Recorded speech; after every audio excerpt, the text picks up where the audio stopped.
Good morning friends, today we are discuss about most important topic. देखो हमने काफी सारे टॉपिक कर लिए, लेकिन एक दिक्कत आ रही है कि क्वेश्चन जब ऐसे ऑर्गेनाइज आते हैं पेपर के अंदर या किसी भी चीज के अंदर, तो हमें समझ नहीं आता कहां से स्टार्ट करें।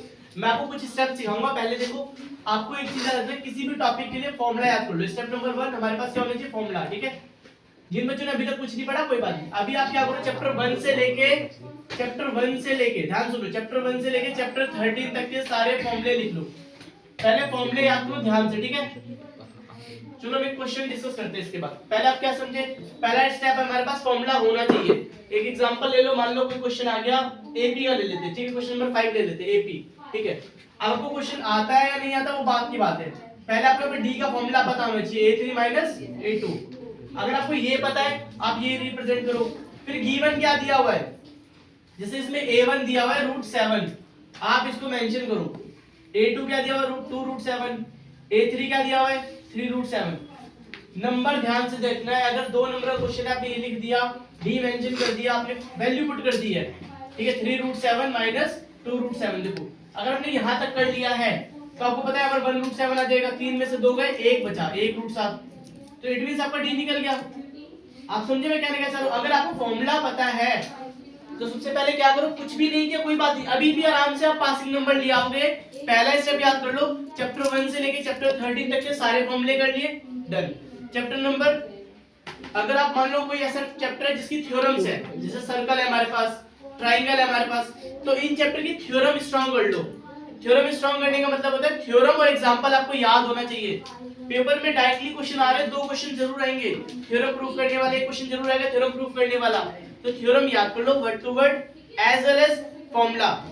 स्टेप नंबर 2, जैसे मैंने आपको बताया, फॉर्मूला मेंशन करना और उसमें वैल्यू पुट करना। दोबारा सुनो, स्टेप नंबर 1 में फॉर्मूला लिख लिया, स्टेप नंबर 2 में वैल्यू पुट करना। ठीक है, स्टेप नंबर 2 में वैल्यू पुट करनी है। ठीक है, वैल्यू पुट कर ली। अब क्वेश्चन होने के बाद स्टेप नंबर 3, जैसे मान लो कोई डी आ गया तो इसे डी को हाईलाइट कर दो, ये तो डी था। अगर कोई आंसर आता है तो बच्चों के हाफ मार्क्स कट रहे हैं कहां पर?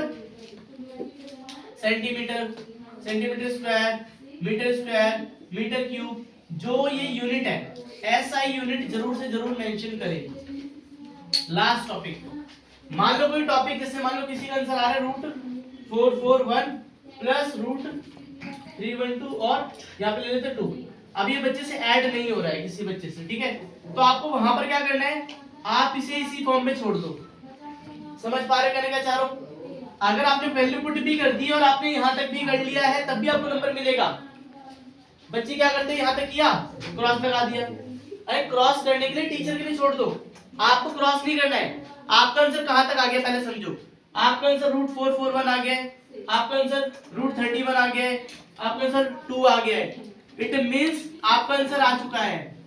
ठीक है, इट मींस आपका आंसर आ चुका है। अगर आपको वैल्यू नहीं पता √441 का मतलब क्या होता है, तो आप एज इट इज छोड़ सकते हो, आप एज इट इज छोड़ सकते हो। ठीक है, नेक्स्ट अब आते हैं क्वेश्चन को डिस्कस करने के लिए। जैसे मान लो ये आ गया है ना, चैप्टर नंबर 3। अब आपको ये समझ आना चाहिए चैप्टर कौन सा आ रहा है, चैप्टर नंबर 3। 2 मेथड है हमारे पास, एलिमिनेशन मेथड और सब्स्टिट्यूशन मेथड। पहले समझो आप इसमें करना क्या है, एलिमिनेशन मेथड, सब्स्टिट्यूशन मेथड और ग्राफिकल मेथड। हमें तीनों मेथड सीखने होंगे। ठीक है, तीनों मेथड ध्यान से प्रैक्टिस करनी है। इन केस मान लो क्वेश्चन आता है, आपको सब्स्टिट्यूशन अच्छे से आपने प्रैक्टिस कर ली है और क्वेश्चन में मेंशन किया गया है, प्रॉपर्ली वैसे मेंशन किया गया एलिमिनेशन, तो क्या करोगे आप? इट मींस आपको दोनों मेथड अलग तरीके से, दोनों मेथड सिग्निफाई करने होंगे, दोनों मेथड आने चाहिए, तब जाके आप इसे कर सकते हो। सब्स्टिट्यूशन और एलिमिनेशन दोनों मेथड ध्यान से करो। आफ्टर दैट फिर भी अगर हमें क्वेश्चन नहीं आ रहा है, बेसिक कर लो। सर ये हमारा क्या है, A1 है, A2 है, B1 है, B2 है, C1 है, C2 है। यह इतना तो आपको पता होना चाहिए।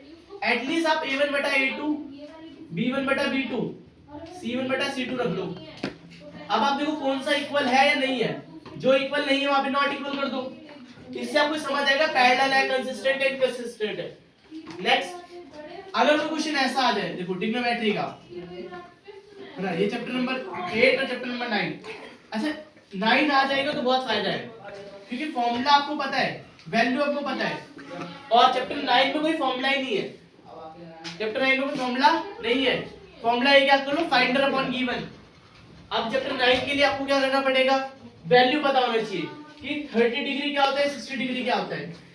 एज वेल एज 7 के लिए ट्रिग्नोमेट्री के लिए क्या करना है आपको, कुछ स्टेप्स तो कर सकते हो ना बेसिक, जैसे एग्जांपल देता हूं, इसी क्वेश्चन को ले लो, आप ये देखो इसमें गिवन क्या है लिख लिया, कॉमन क्या है वो ले लो, इसे 10 में कन्वर्ट कर लो, इट मींस जितने स्टेप आगे बढ़ा सकते हो उतने बढ़ाओ।